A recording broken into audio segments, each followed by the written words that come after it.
você é fã de Stranger Things igual eu tenho certeza que você já terminou a segunda temporada este fim de semana. Mas eu quero falar aqui de 12 curiosidades que talvez você não saiba sobre essa incrível série de ficção científica. Mas antes eu tenho dois avisos. O primeiro é que tem spoilers do começo ao fim desse vídeo. Nem adianta assistir se você ainda não terminou a segunda temporada, porque eu vou estragar tudo, a não ser que você não se importe. E o segundo, se você não é inscrito neste canal, aproveitar agora para se inscrever e não perde mais nada do que está saindo por aqui.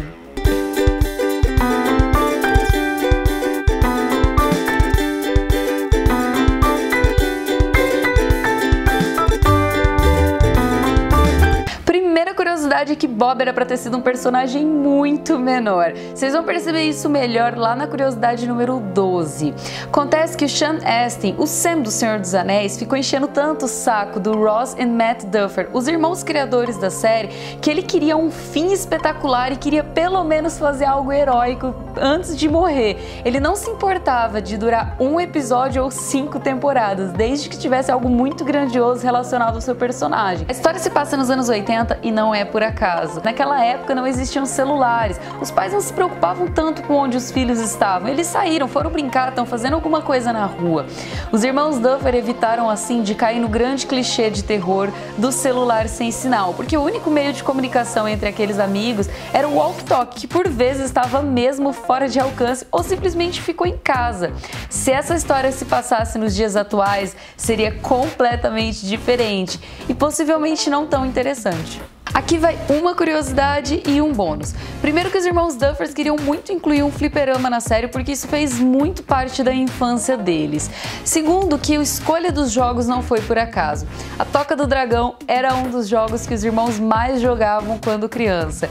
E Dig Dug foi uma sugestão do roteirista, já que se trata de escavações e túneis subterrâneos e monstros daquele mundo que tem muito a ver com a história da série. E aqui vai o bônus. Reparou que a Toca do Dragão trata-se de resgate de uma princesa?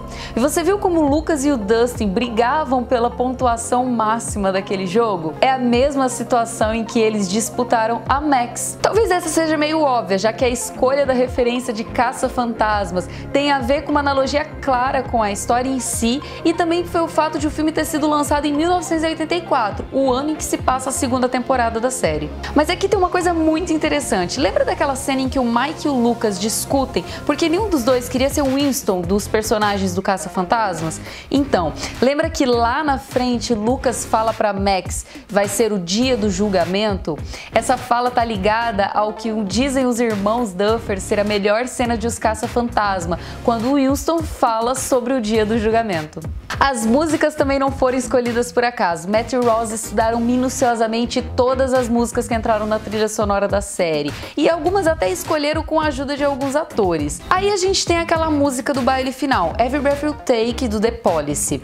Tem um lado romântico e tal, que tem muito a ver com as cenas todas que estão acontecendo ali no baile, mas ela tem aquele lado que foi comentado há uns tempos atrás, de uma coisa meio possessiva, de perseguição, que está relacionado ao monstro das sombras que está olhando para a escola e cuidando tudo que está acontecendo ali lá do lado do mundo invertido. A dupla formada por Dustin e Steve não estava no planejamento inicial. A ideia surgiu durante a apresentação da série, quando os irmãos pararam para pensar que o Dustin de repente ficou sem os amigos dele que estavam em outro lugar e o Steve ficou sem a namorada. Não dava para mostrar o Dustin agindo sozinho porque ele precisava de ajuda e nem o Steve chorando no quarto. Então eles tiveram a ideia de juntar os dois, que deu super certo, os atores se conectaram super bem e aquilo fez uma parte essencial do desenvolvimento e crescimento de cada personagem. Chegamos ao beijo de Max e Lucas. Acredite ou não, isso não estava no roteiro e não foi uma improvisação dos atores. Quando a Sad Sink, a Max, chegou no set daquele dia da gravação do baile, o diretor virou pra ela e falou: "E aí, tá preparada pro beijo?"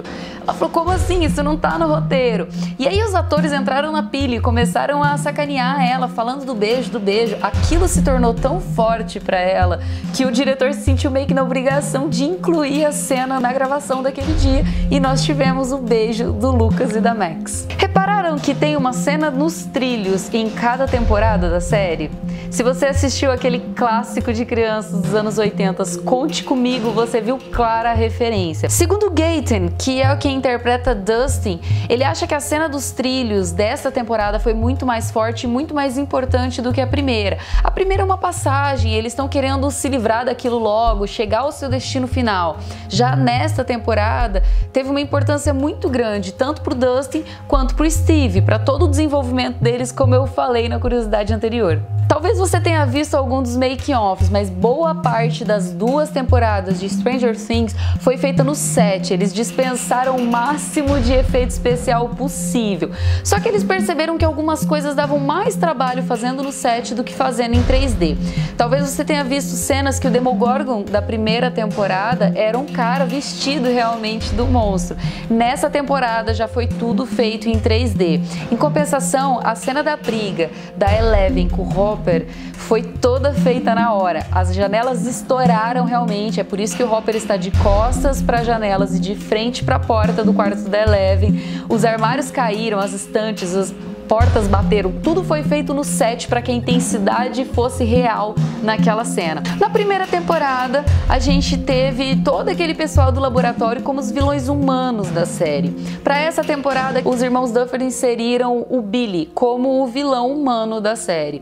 Eles criaram uma criatura tão abominável que, apesar de ela não ser criminosa, ela pode chegar ao extremo da maldade e ser capaz de matar alguém, como quase aconteceu com Steve se sua irmã Max não tivesse agido. Deu pra notar que os personagens central não se encaixam muito no meio. São amigos nerds fanáticos por ciência que se isolaram num grupo para poder sobreviver ali. Essa história não surgiu do acaso, na verdade ela vem de uma situação em que os irmãos Duffer viveram na infância. Eles, como irmãos, sendo melhores amigos, gostando das mesmas coisas, dos mesmos brinquedos, eles viviam juntos e entre eles somente. Isso dificultava que eles criassem qualquer tipo de relacionamento com os colegas, e por isso eles reprovaram no jardim de infância. Então eles foram essas pessoas que não se encaixavam no meio porque eles tinham dificuldade em se comunicar com outras pessoas que não eles mesmos. Noah Schnapp, quem interpreta Will, nos presenteou com um trabalho brilhante desde a primeira temporada. A gente pôde ver seu crescimento riquíssimo com a sua atuação. Mas a trajetória de Will não era para ser essa no primeiro planejamento da história. Will era para se tornar mal logo no começo, no 4º episódio, quando ele ia matar Bob. Lembra que lá na primeira curiosidade eu falei que a gente ia entender melhor como a trajetória de Bob era pra ser pequena? Ele ia morrer no 4º episódio e não ia fazer nada de importante na série. Mas no fim, os diretores e criadores mudaram de ideia. Apesar de certo receio, eles apostaram numa ideia de possessão. O Noah Schnapp estudou muito sobre possessão para a construção do seu personagem e nós tivemos esse trabalho brilhante que a gente adorou ver. E aí, você gostou das curiosidades? Se você quer saber ainda mais, eu te sugiro que assista ao universo de Stranger Things. Está disponível na Netflix, é uma série de 7 entrevistas com os principais atores, os diretores e criadores da série, e você vai saber muito sobre todo o processo de criação disso. Não esquece de deixar seu like no vídeo, se você ainda não se inscreveu, se inscreve no canal. Me diz aí o que você achou da 2ª temporada de Stranger Things, se você tá tão empolgada quanto eu assim. E até a próxima!